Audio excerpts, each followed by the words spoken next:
You're sitting at the kitchen table with your partner doing that thing couples do, where you stare at your bank account and try to figure out where all the money went.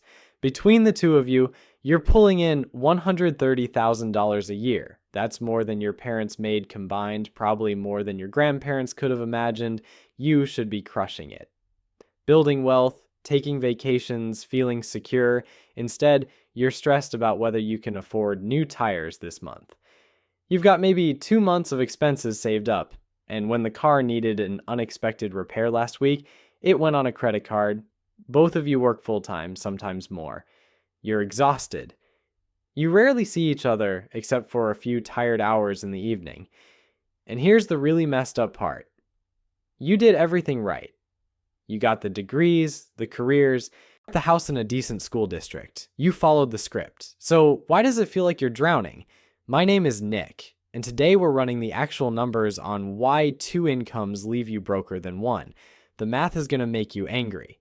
Back in 2003, a Harvard bankruptcy law professor named Elizabeth Warren, published research after analyzing over 2,000 families who had gone broke. What she found should have been front page news everywhere. These families weren't filing bankruptcy because they were irresponsible. They weren't buying jet skis and taking European vacations. Adjusted for inflation, the average family was spending 33% less on clothing than families in the 1970s, 23% less on food, and 51% less on appliances. They were more frugal than their parents' generation. Right, so where did all the money go? Warren discovered something that sounded completely backwards. Having 2 incomes didn't make families more financially secure, it made them more vulnerable. Families with 2 working parents were more likely to file for bankruptcy than single-income families, working twice as hard, bringing home 2 paychecks, doing everything the modern economy told you to do, and you end up more likely to lose everything. Here's the comparison that destroys the illusion. A single earner family in the early 1970s brought home about $42,450 in inflation-adjusted dollars. They spent roughly 54% on fixed costs. That left them with about $19,560 in discretionary income, room to breathe, room to save, room to handle an emergency. Now look at the early 2000s. A dual earner family brings home $73,770. That's 75% more income. And they should be destroying it financially, right? Except their mortgage jumped 81%. Health insurance went up 74%. And suddenly they're paying for things that barely existed as major expenses before. $6,000 to $7,000 a year for childcare, another $8,000 for a second vehicle. Their tax rate climbed from 24% to 30%. After all those fixed obligations, that dual income family making $31,000 more per year had roughly $1,500 less in discretionary income than the single earner family from a generation before. More money coming in, less money left over. It's like getting a promotion and somehow ending up broker. And if you think that was bad in 2003, wait until you see what housing did to that equation. Let me introduce you to the Parkers. Sarah's in marketing making $68,000. Mike works in IT pulling in $75,000. Combined household income, $143,000. Like they're in their early 30s, been saving for years, and they're finally ready to buy their first house. They're looking at a standard 3-bedroom, 2-bath, and a decent school district. Nothing fancy. The house has builder grade everything. The carpet is that generic beige that screams 2015, and the backyard is roughly the size of a parking space. The asking price, $485,000. In 1970, the national home price to income ratio was roughly 2.6. Buy a house for 2.5 years of household income. By 2025, that ratio hit 7.0. Your buying power didn't just get cut in half, it got decimated, and you're using 2 incomes to do it. In markets like San Jose, the ratio is over 12, San Francisco 10.5, Los Angeles nearly 11. These aren't penthouse apartments in Manhattan. This is where regular people with regular jobs are trying to live. Like, it became an arms race. Every family started showing up to open houses with 2 incomes. The family with 1 income couldn't compete. So now Two incomes became the minimum bid, not the advantage. Homes in the highest rated school districts now command a massive price premium over surrounding areas. In Southlake, Texas, for example, you're looking at a median home price of roughly $1.5 million inside the good school district versus about $550,000 just outside it. That's not a school district premium, that's a ransom payment. You're essentially paying an extra $1 million for the privilege of not having to pay for private school. The math doesn't math.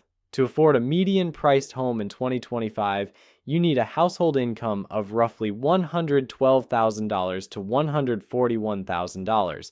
The median household income is $83,150, which means 74.9% of US households is more than 100 million families cannot afford a median priced new home. The median age of a first-time home buyer hits 40 years old. It used to be late 20s. People are spending their entire 30s saving for a down payment on a house their parents bought at 25.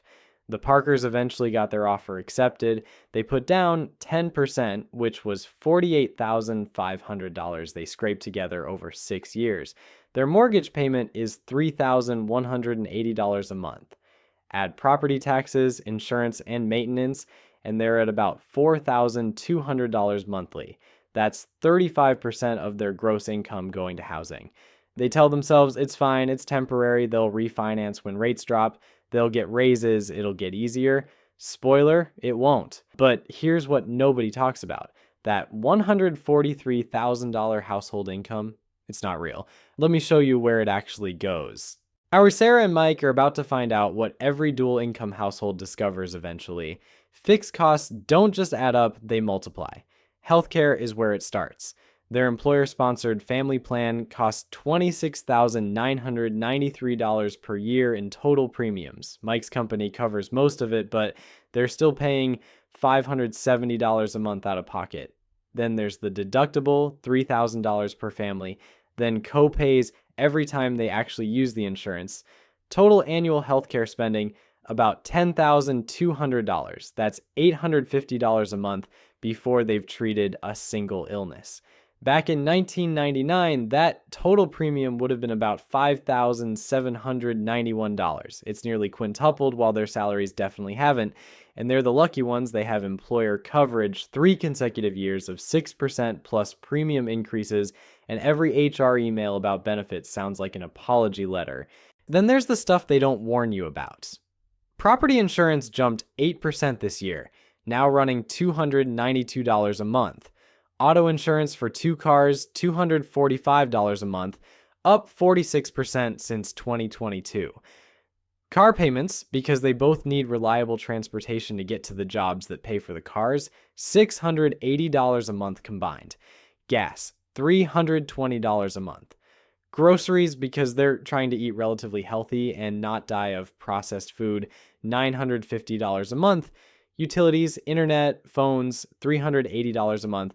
We're at $4,200 for housing, $850 for healthcare, $680 for cars, $245 for car insurance, $320 for gas, $292 for home insurance, $950 for groceries, $380 for utilities. That's $7,917 per month in fixed costs, and we haven't touched student loans, which are $520 a month, or the fact that they're humans who occasionally need clothing, haircuts, or to leave the house. They bring home about $8,900 per month after taxes. After fixed costs, they have $983 left, less than $1,000 for literally everything else in their lives. Retirement savings, emergency fund, medical copays, new tires when the check engine light comes on, that's all coming out of $983. And we still haven't added kids to this equation. This is what the 2-income trap actually looks like. It's not theoretical. It's Sarah eating a protein bar for lunch at her desk because they can't afford to eat out anymore. It's Mike lying awake at 2 a.m. doing mental math about whether they can afford to fix the fence this month or if it needs to wait until next month.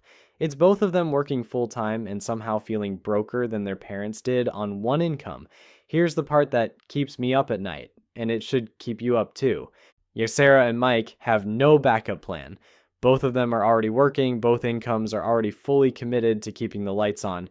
If either one of them loses their job, they don't lose 50% of their income, they lose their ability to function. The whole structure collapses.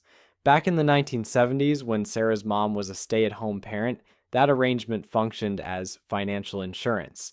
If Sarah's dad lost his job, her mom could enter the workforce and bring in new income. They had a reserve they could activate. Sarah and Mike have already activated their reserve just to cover baseline expenses. There's nothing left to activate, and it gets worse. Having two workers in the labor force doubles their exposure to job loss, illness, or disruption. Two people who can get sick. Two people who can get laid off. And two people whose companies can relocate or restructure. When one earner in a dual income household loses their job, the family loses about 40 to 50% of income overnight. Unemployment insurance replaces only 37% of prior wages on average. In 33 states, unemployment benefits cover less than half of former earnings. Mike's company just announced layoffs. They're calling it restructuring. He's probably fine, but probably isn't certainty. If he loses that $75,000 salary, they lose the house. Not eventually. Within about 3 months, they have 2 months of expenses saved, and that's being generous. Bankruptcy data confirms this isn't rare. Filings climbed 14.2% in 2024 to over 517,000 cases. Married couples with children, the group most likely to be dual income, were twice as likely as childless couples to file. All at the top 3 drivers: job loss at 78%, medical issues at 65%, divorce. Yeah, you work your entire adult life, do everything right, and one bad break can erase all of it. Sarah's mom keeps asking when they're going to have kids. Sarah keeps deflecting. How do you explain to your mother that you can't afford children on $143,000 a year when she raised 3 kids on one income? How do you say that out loud without feeling like you failed at something fundamental? Now for the part where the math turns genuinely cruel. Let's run the actual numbers on what happens to Sarah's $68,000 salary after it goes through the gauntlet of taxes, childcare, commuting, and what financial planners call the exhaustion tax. Because when you see where the money actually goes, the whole illusion collapses. Sarah's $68,000 doesn't start at a 0 tax rate. It's taxed on top of Mike's $75,000, entering the tax code at the household's existing marginal rate. Federal income tax on that $68,000 comes to about $8,580. FICA takes $5,202. State income tax at 5% grabs $3,400. Total tax bite, $17,182. She's down to $50,818 before a single work-related expense. Now comes childcare. They want 2 kids eventually. Center-based infant and toddler care in their area, $14,400 per kid per year. 2 kids, $28,800 annually. Sarah's take-home after taxes is $50,818. Subtract childcare, $28,800. She's at $22,018 for the entire year. But we're not done. Sarah drives 35 minutes each way to work. That's an hour and 10 minutes a day, roughly 250 working days a year, about 290 hours annually in the car. At current gas prices and factoring in maintenance and depreciation, AAA puts her total driving cost at about 72 cents per mile. She's driving roughly 9,000 miles a year for work. That's $6,480 annually, down to $15,538. Then there's the exhaustion tax, and this is where it gets personal. Sarah and Mike are too tired to cook most nights. Between commuting, working, and just existing, they're ordering DoorDash 3 times a week. That's about $65 per order with fees and tip, $195 a week, $10,140 annually. They tell themselves they'll meal prep on Sundays. They never do. Someone has to clean the house because neither of them has energy after work. Bi-weekly cleaning service, $4,200 annually. Pre-made salads from Whole Foods because they're trying to be healthy but don't have time to chop vegetables. Premium of about $2,000 annually over cooking from scratch. Added up. DoorDash, $10,140.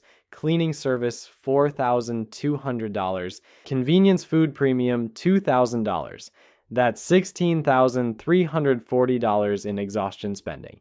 Sarah's $68,000 salary, after taxes of $17,182, childcare of $28,800, commuting of $6,480, and exhaustion spending of $16,340, nets negative $802. She's working full-time, missing her hypothetical kid's childhood, and the household is paying $300 a month for the privilege. Even if we cut the exhaustion spending in half, which is unrealistic for two full-time working parents with two young kids in 2025, Sarah's $68,000 salary nets roughly $7,800 annually. That's about $650 a month. That's $3.75 per hour for a college-educated professional with 8 years of experience. She'd make more working part-time at Costco. This is the two-income trap in its purest, most undeniable form. You're not building wealth. You're not getting ahead. You're running on a treadmill that's actively on fire and someone's charging you for the privilege. Mike's parents keep saying they're overthinking it.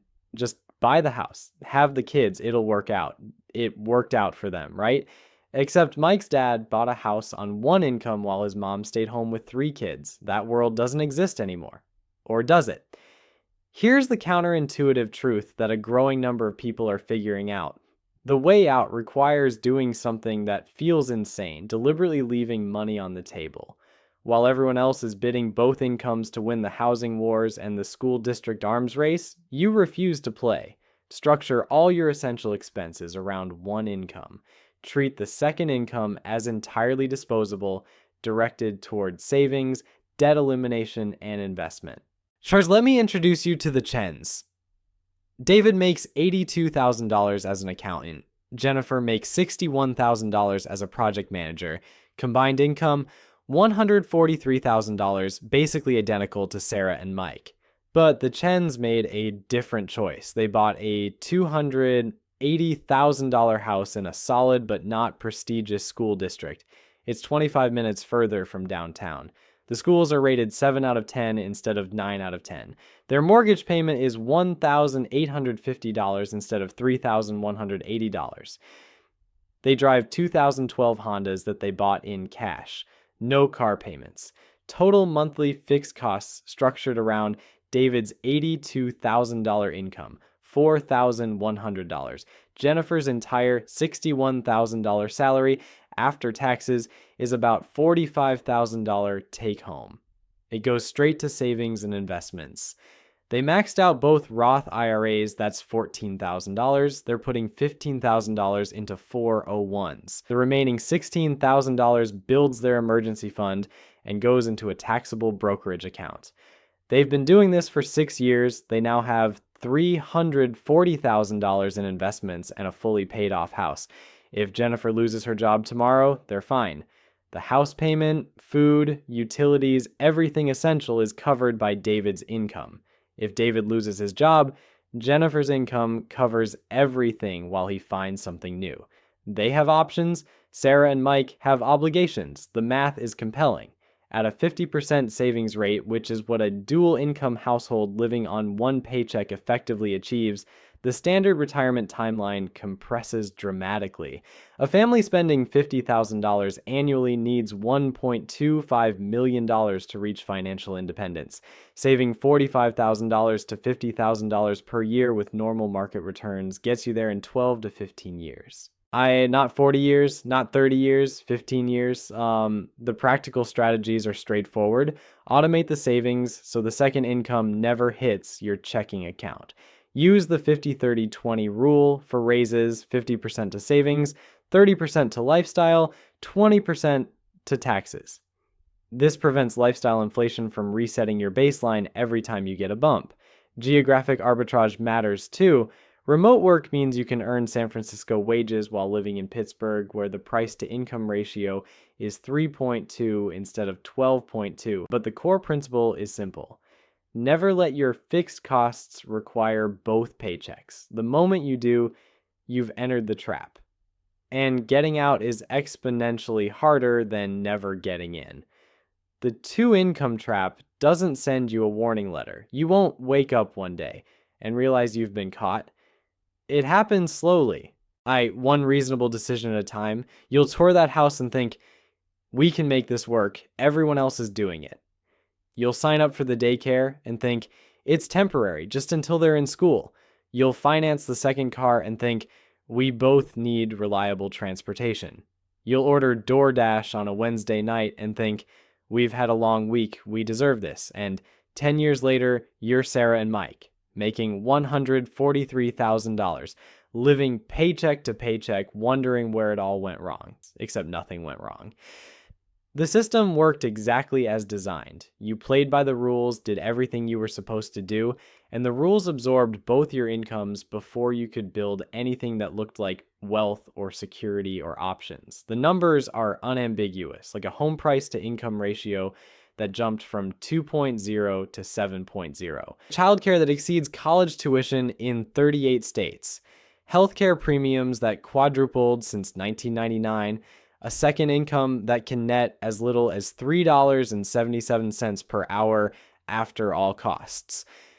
This isn't a personal finance problem. It's a structural condition created by 3 decades of essential costs rising faster than any single paycheck can cover, compounded by a competitive dynamic where dual incomes became the minimum bid for middle-class life. The families feeling broke on $130,000 or $150,000 aren't bad with money. They're operating inside a system that absorbed their second income before they ever saw it. The escape route isn't mysterious. Never let your fixed costs require both paychecks.